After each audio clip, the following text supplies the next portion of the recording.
अगर कंपटीशन हो फिश और किसी बर्ड में स्विमिंग के लिए, तो बर्ड हार जाएगा और फिश जीत जाएगी। लेकिन अगर यही कंपटीशन उड़ने में हो तो पक्षी जीत जाएगा और मछली हार जाएगी। तो इन दोनों में आप किसे इंटेलिजेंट कहेंगे? असल में दोनों इंटेलिजेंट हैं, लेकिन उनकी इंटेलिजेंस का एरिया अलग अलग है, उनकी स्किल्स जो हैं वो अलग अलग एरियाज में हैं। आपने देखा होगा कि एक इंसान जो बहुत पढ़ा लिखा नहीं है लेकिन उसको म्यूजिक बहुत अच्छा आता है, उसको आर्ट बहुत अच्छी आती है, डिज़ाइन बनाना उसको बहुत अच्छा आता है। तो आज इस वीडियो में फ्रेंड्स हम बात करेंगे डिफरेंट इंटेलिजेंसेस की। इंटेलिजेंस कितनी तरह की है? हार्वर्ड में एक प्रोफेसर हैं होवार्ड गार्डनर, उन्होंने इंटेलिजेंस के 9 तरीके बताए। आज हम 9 तरीके की इंटेलिजेंस जानेंगे।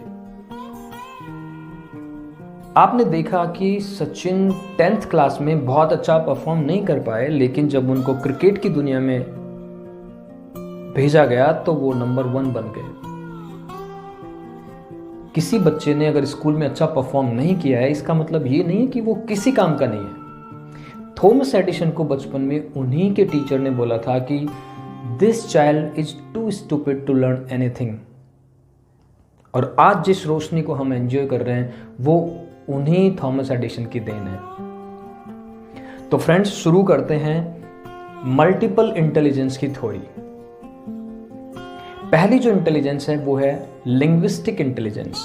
लिंग्विस्टिक इंटेलिजेंस जिन लोगों में होती है वो लिखने, बोलने और पढ़ने में माहिर होते हैं। शब्दों के साथ खेलना उनको बहुत पसंद आता है। वो शब्दों के साथ बहुत इजी और कंफर्टेबल महसूस करते हैं, उनके लिए बहुत आसान होता है। इसका एग्जाम्पल आप देख सकते हैं राइटर्स, पोएट्स या फिर जर्नलिस्ट या फिर एडवोकेट्स आदि। दूसरी जो इंटेलिजेंस है वो है लॉजिकल मैथमेटिकल इंटेलिजेंस। जो है इसमें व्यक्ति डिजिट्स के साथ या फिर गणित के साथ बहुत कंफर्टेबल होता है। गणित से संबंधित चीज़ें या फिर अंकों से संबंधित जो चीज़ें हैं उनको ये बहुत कंफर्टेबली कर लेते हैं। इसका एग्जाम्पल आप देख सकते हैं साइंटिस्ट, रिसर्चर्स, कंप्यूटर प्रोग्रामर्स आदि। इसी तरह से जो तीसरी इंटेलिजेंस है वो है म्यूजिकल इंटेलिजेंस। जैसा मैंने शुरू में बताया कि कुछ लोग इलिटरेट हैं लेकिन संगीत में बहुत अच्छे हैं। उनको साउंड या फिर बीट्स या फिर पिच इनकी लैंग्वेज बहुत अच्छे से समझ में आती है। और इसके जो फेमस एग्जाम्पल हैं वो हैं बीटल्स या बीथोवन या फिर AR रहमान, उस्ताद जाकिर हुसैन आदि। इसी तरह से जो नेक्स्ट इंटेलिजेंस है वो है बॉडीली काइनेस्थेटिक इंटेलिजेंस। इस इंटेलिजेंस के धनी लोग अपनी बॉडी मूवमेंट को बहुत ही अच्छे से कंट्रोल कर पाते हैं, बहुत ही कोऑर्डिनेटेड वे में अपनी बॉडी को वो मूव करा सकते हैं। इसके एग्जाम्पल्स हैं डांसर्स, एथलीट्स, आर्मी मैन आदि। नेक्स्ट इंटेलिजेंस है विजुअल स्पेशल इंटेलिजेंस। और इस इंटेलिजेंस के धनी लोग किसी भी ऑब्जेक्ट को उसके स्पेस में क्या उसकी लोकेशन होगी, उसका क्या डिज़ाइन होगा, क्या लुक होगा, ये पहले से बता देते हैं। इसका एग्जाम्पल है आर्किटेक्ट्स, स्कल्पचर, इंटीरियर डिजाइनर्स। आपको बताएंगे कि आपको कर्टन किस तरह के यूज करने हैं, आपको सोफा किस कलर का यूज करना है, कौन सी जगह कौन सी ऑब्जेक्ट रखनी है आदि आदि। तो ये इमेजिनेशन के मास्टर होते हैं जिन भी लोगों में विजुअल स्पेशल इंटेलिजेंस ज़्यादा होती है। नेक्स्ट है इंटरपर्सनल इंटेलिजेंस। इंटरपर्सनल इंटेलिजेंस के धनी लोग दूसरे व्यक्तियों की फीलिंग्स, इमोशंस, उनकी डिज़ायर, उनकी नीड, उनका मोटिवेशन, उसको बहुत अच्छे से पहचानते हैं। इसका एग्जाम्पल आप देख सकते हैं पॉलिटिशियंस या फिर सेल्स पर्सन या फिर काउंसलर्स, मार्केटिंग एग्जीक्यूटिव्स आदि।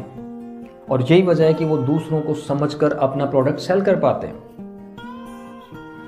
फ्रेंड्स, नेक्स्ट इंटेलिजेंस है इंट्रापर्सनल इंटेलिजेंस।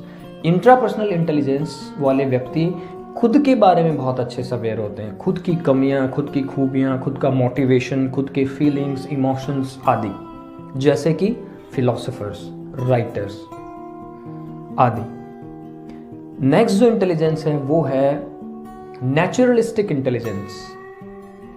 नेचुरलिस्टिक इंटेलिजेंस के जो व्यक्ति हैं वो नेचर के बारे में बहुत इंटरेस्टेड होते हैं, जैसे कि trees, mountain, reverse, plants, animals, कौन सी स्पीसीज अच्छी है, कौन सी बैड है, हमारे लिए कौन सी स्पीसीज यूजफुल है। आपने देखा होगा कि कुछ बच्चे बाहर बैठ जाएंगे और सितारों को देखते रहते हैं। वो पेड़ पौधों में बहुत ज़्यादा इंटरेस्टेड होते हैं, जानवरों में बहुत ज़्यादा इंटरेस्टेड होते हैं, वो मिट्टी में खेलकर ज़्यादा खुश रहते हैं। ये बच्चे नेचर स्मार्ट हो सकते हैं, इनको नेचर में बहुत ज़्यादा इंटरेस्ट आता है। इसका फेमस एग्जाम्पल है चार्ल्स डार्विन। वो लोगों के साथ इतना कंफर्टेबल नहीं होते जितना नेचर के साथ होते हैं। फ्रेंड्स, नेक्स्ट इंटेलिजेंस है एग्जिस्टेंशियल इंटेलिजेंस। इसको हम स्पिरिचुअल इंटेलिजेंस भी कहते हैं।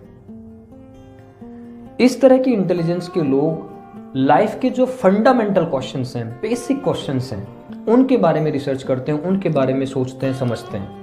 जैसे कि जीवन का क्या मतलब है, मृत्यु क्यों होती है, मृत्यु के बाद क्या, धर्म क्या है, ईश्वर क्या है। इसीलिए हम इसको स्पिरिचुअल इंटेलिजेंस भी कहते हैं। इसके फेमस एग्जाम्पल बात करें, Buddha, Mahavir, Jesus Christ, prophet Muhammad, सुकरात आदि। तो फ्रेंड्स, ये थी 9 टाइप्स ऑफ इंटेलिजेंस। अगर कोई बच्चा स्कूल में बहुत अच्छा परफॉर्म नहीं कर पा रहा है, इसका ये कतई मतलब नहीं है कि वो किसी काम का नहीं है। जैसा कि थॉमस एडिसन को बोला गया था कि this child is too stupid to learn anything. तो अगर कोई स्कूल में अच्छा परफॉर्म नहीं कर पा रहा है, इसका ये बिल्कुल मतलब नहीं है कि वो बाकी कुछ नहीं कर सकता।